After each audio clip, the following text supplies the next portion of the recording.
rajonėlis tikrai neypatingas. Ir manau, kad čia nėra labai ko blaškytis ilgai, nieko čia aš jau nerasiu įdomaus. Išskyrus va tą bažnyčią, kur prieš tai rodžiau, tai dabar aš jas nematau, bet kažkur į tą pusę. Tai einu iš kitos bažnytėlės, pažiūrėsim kas tenai ir manau, kad grįšime į metro ir važiuosime namo.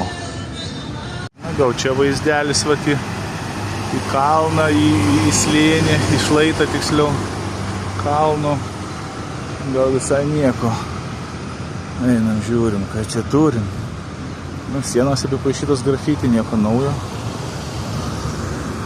O štai ir pavaizduota ta pati bažnyčia, kurią aš dabar einu.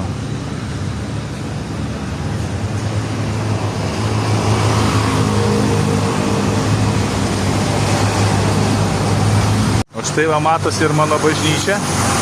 Mano šiandienos tikslas.